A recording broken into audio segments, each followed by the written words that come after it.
Student, आज जो मैं क्वेश्चन आपके सामने लेके आया हूँ वो मैं लेके आया हूँ क्लास 11th। चैप्टर है अकाउंटिंग इक्वेशन।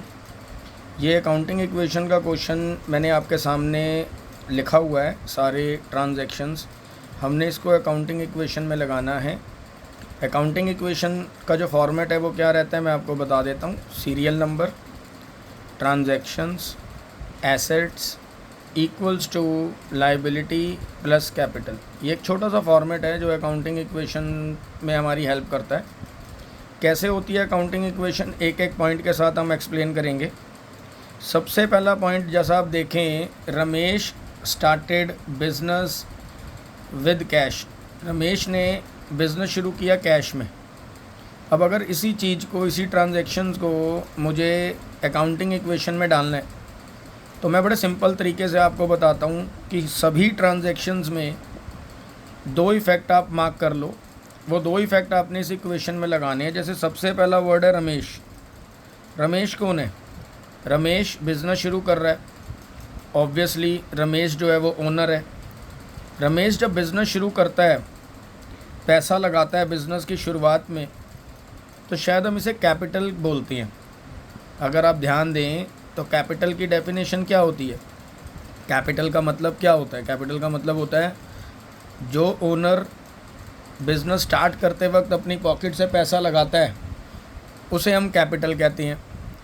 अब रमेश एक ओनर है, उसने कैश लगाया 1,00,000 रुपये। अब इसको मैंने अकाउंटिंग इक्वेशन में प्रेजेंट करना मैं कैसे करूँगा? कैश मेरे लिए एसेट है। कैश मेरे लिए क्या है? एसेट। तो एसेट के नीचे मैं यहाँ पे कैश मेंशन कर दूंगा। कैश में कितने पैसे डालूंगा? कैश में मैं लिखूंगा 1,00,000 रुपये। मैंने 1,00,000 रुपया लगाया। अब ये कैश 1,00,000 रुपये का मैंने लगाया। अब इसका दूसरा इफेक्ट कहाँ जाएगा? रमेश एक ओनर है। ओनर जब बिज़नेस शुरू करता है तो वो कैपिटल लगाता है, तो इसका दूसरा इफेक्ट जो आपके पास जाएगा वो जाएगा कैपिटल में। यानी कि यहाँ इक्वल टू का साइन बना के कैपिटल में मैं 1,00,000 रुपीज़ ऐड कर दूँगा। इसका मतलब लाइबिलिटी यहाँ पे इस पॉइंट में कुछ क्रिएट नहीं हुई, वो ज़ीरो थी। रमेश ओनर था, ओनर ने 1,00,000 रुपया लगाया, कैश लगाया, जो कि एक कैपिटल की फॉर्म में था। यानी कि जब उसने एक बिज़नेस शुरू किया 1,00,000 रुपये बिज़नेस में लगाए, यानी कि कैपिटल लगाई। अब एक पॉइंट कंप्लीट होने के बाद मैं पहुँचता हूँ नेक्स्ट पॉइंट पे। नेक्स्ट पॉइंट है परचेज गुड्स फ्रॉम नीरज। आपने नीरज से 20,000 रुपये के गुड्स खरीदे। जब आप नीरज से गुड्स खरीदते हो, गुड्स मतलब स्टॉक, स्टॉक मतलब एसेट, तो आपकी एक एसेट क्रिएट होती है। यानी कि यहाँ पे अगर मैं दो वर्ड सर्कल करूँ तो मैं कहता हूँ गुड्स, और दूसरा वर्ड है नीरज। नीरज कौन है? सप्लायर, मतलब जिसने मुझे गुड्स दिए हैं। अब इस पूरी ट्रांजैक्शन में कैश का कहीं कोई जिक्र नहीं है। जब पार्टी का नाम मेंशन किया जाए जिससे हमने गुड्स खरीदे हैं तो इट मीन्स ये जो डील है वो क्रेडिट पे हुई है। इसका मतलब हमने गुड्स खरीदे नीरज से 20,000 रुपये के, तो आज नहीं तो कल मुझे नीरज को पैसे देने बनते हैं। टेंशन है, तो इस टेंशन को मैं लाइबिलिटी मानता हूँ। क्या मानता हूँ? लाइबिलिटी। अब इसमें दो पॉइंट्स कैसे प्लॉट किए जाएंगे अकाउंटिंग इक्वेशन में। गुड्स मतलब स्टॉक, आपके पास स्टॉक आया, मतलब एसेट आपकी क्रिएट हुई। आप यहाँ पे स्टॉक लिखेंगे। ठीक स्टॉक के नीचे सेकंड पॉइंट के सामने आप यहाँ पे प्लस का साइन डाल के 20,000 डाल देंगे। और इसका दूसरा इफेक्ट, मतलब कैश तो आपके हाथ से नहीं गया, इसका मतलब यहाँ पे आपने गुड्स जो हैं वो क्रेडिट पे ख़रीदे हैं, तो इट मीन्स आपकी लाइबिलिटी ज़रूर क्रिएट हो गई। यानी कि यहाँ पे आप क्रेडिटर का नाम यानी कि नीरज जो है वो आप यहाँ मेंशन कर देंगे। तो आपने 20,000 रुपये जो है वो लाइबिलिटी में डाल दिए। अब जैसे ही आपके दो पॉइंट कंप्लीट हो जाती हैं तो आप देखो आपकी जो सिचुएशन है, कैश की जो पोजीशन है वो चेंज हो जाती है। तो यहाँ पे आप मार्क करेंगे न्यू इक्वेशन। क्या लिखेंगे? New equation. तो न्यू इक्वेशन क्या हो गई? कैश आपके पास 1,00,000 था, स्टॉक आपके पास कितने का आ गया? 20,000 का, इक्वल टू लाइबिलिटी में आपके पास 20,000 है, प्लस 1,00,000 आपके पास कैपिटल में पड़े हैं। आप देखिए यहाँ पे दोनों साइड चेक कीजिए, इक्वल आ रही हैं। अगर ये दोनों साइड इक्वल हैं इट मीन्स आपकी अकाउंटिंग इक्वेशन जितनी अभी तक आपने बनाई है वो बिल्कुल ठीक है। नाउ थर्ड पॉइंट पे चलते हैं। आपने मशीनरी खरीदी कैश में। अब देखो यहाँ पे दो वर्ड अगर सर्कल करें, एक मशीनरी और दूसरा कैश, एक मशीनरी और दूसरा कैश। अब मशीनरी जो है वो हमारी एसेट है, कैश भी मेरे लिए एसेट होता है।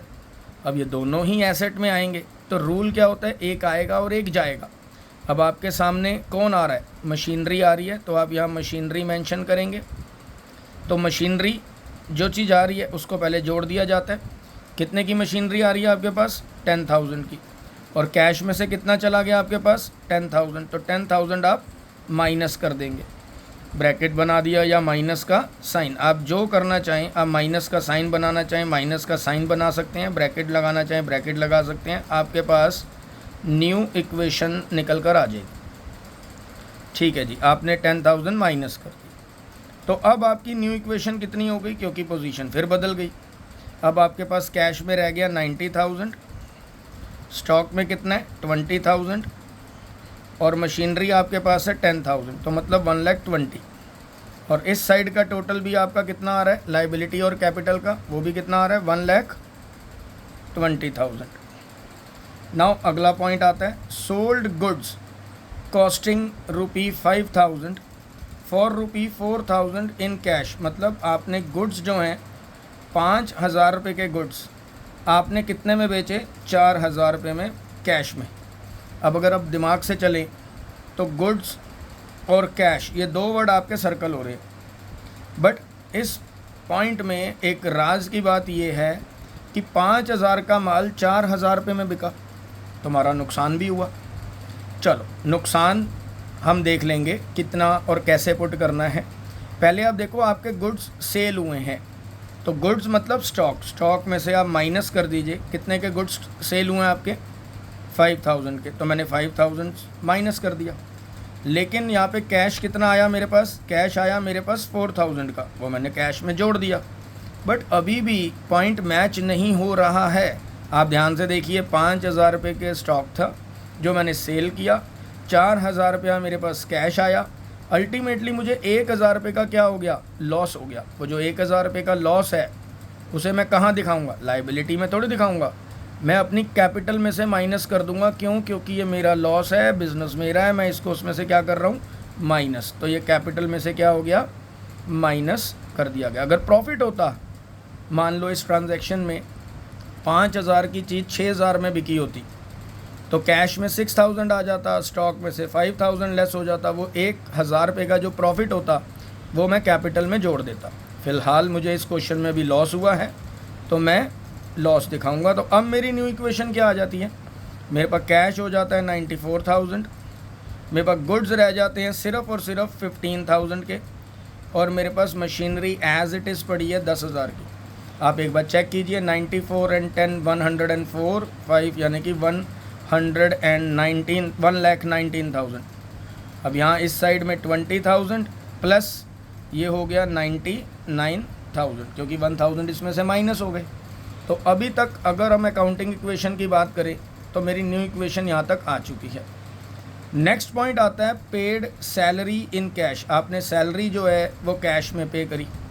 अब सैलरी एक प्रकार का खर्चा है जिसे आपने कैश में पे किया। चलो कैश गया होगा आपके हाथ से, माइनस किया होगा, तो आपने माइनस क्या कर दिया, 5,000, सैलरी पे हो गई। अब सैलरी एवरी मंथ आप अपने स्टाफ को देते हो तो ये आपका एक एक्सपेंस माना जाता है। तो जितने भी एक्सपेंस हैं, प्रॉफिट है, लॉस है, वो सब कैपिटल में जाके एडजस्ट किए जाते हैं जब हम इसको अकाउंटिंग इक्वेशन में प्लॉट करते हैं। अब कैसे आएगा अकाउंटिंग इक्वेशन में, अकाउंटिंग इक्वेशन में आएगा जी, जो भी आपका एक्सपेंस हुआ है सैलरी को लेकर वो आप कैपिटल में से माइनस कर दोगे। कितने का एक्सपेंस था आपका, 5,000 का। तो अब इस पॉइंट के बाद न्यू इक्वेशन एक और निकल कर आ जाती है। तो अब आपकी न्यू इक्वेशन आ गई, कैश आपके पास कितना बचा बेटा, 94 में से 5 चले गए, आपके पास बचा 89,000। 15,000 आपके पास स्टॉक एज इट इज़ पड़ा था और 10,000 की मशीनरी थी। ठीक है जी, 89 + 10 99, 99 और 15 अगर हम जोड़ें तो ये आपका बनता है 1,14,000। यहाँ पे साइड में चेक करें, 20,000 + 94,000, तो दोनों जगह 1,14,000। अभी तक हमारी अकाउंटिंग इक्वेशन सही चल रही है।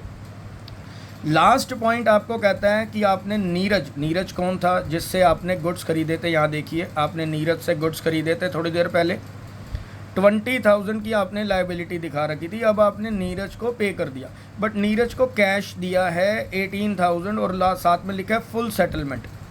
अब सारा जो पॉइंट दमदार है वो फुल सेटलमेंट का मतलब होता है कि हमने नीरज को बुलाया, उसे 18,000 रुपये कैश दिया, ठीक है जी, कैश इसमें से 18,000 क्या कर देते हैं, माइनस कर देते हैं, लेकिन फुल सेटलमेंट लिखा है।